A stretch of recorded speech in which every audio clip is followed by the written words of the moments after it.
collections we'll be visiting today. We're going to start our tour at the Garden of Fragrance just over here, so y'all can smell and touch and engage with some plants in a really sensory way. And then we're going to move our way through the Mediterranean, stop over in New Zealand, pop over to the Redwood Grove, circle back through the California Native. We'll see a little bit of South Africa. It's just starting to come into bloom, so really, really beautiful plants over there.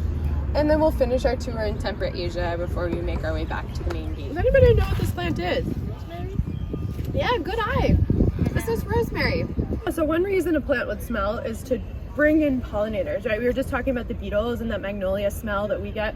It's that nectar, it's the pollen.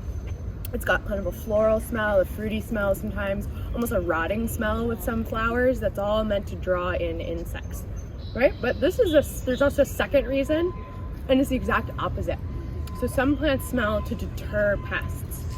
And that's almost all the plants that we're gonna see in this garden today are that second reason, including the rosemary here. So what you're smelling with rosemary is not the flower, these beautiful blue and purple blooms. You're actually smelling oils in the leaves. And those volatile organic compounds in the leaves are a way of signaling to rabbits, to deer, to little pests that like to eat leaves, that this is poisonous, it's gonna make your stomach hurt, go away, leave me alone. San Francisco is named after St. Francis, which a lot of people don't realize. But St. Francis is the patron saint of plants and animals. So really important to the natural world, and this was a gift from the Huntington family after the World's Fair. So he presides over our little pond here. I want everyone to touch this plant. This plant is called Genera, and it is so scratchy. Oh, wow. Yeah. It's like very coarse grit sandpaper. This comes to us also from the Jurassic era. It's a very ancient plant, and this is native to Chile and parts of South America. This scratchiness is an adaptation to keep from being eaten by dinosaurs. I'm not kidding. So these spikes, this is made to be hard on the mouth of an herbivore. So if you go in for a bite, you think like, it's not worth it, I'll find something softer.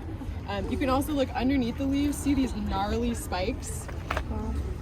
They grow all along the bottom of the leaves, so you can see on the ribs, there's these spikes, and then even more gnarly on the stems here. This is what we call an indicator species, so indicating that there's water nearby. So this is really helpful if you're bushwhacking, foraging, what have you. When you see this, you know there's a water source. Giant sequoia, which is the type of redwood that grows further inland and further south. So this is in things like Kings Canyon, Sequoia National Park, Yosemite, and even parts of Tahoe have this tree growing natively. And it grows natively nowhere else in the world, just that part of California.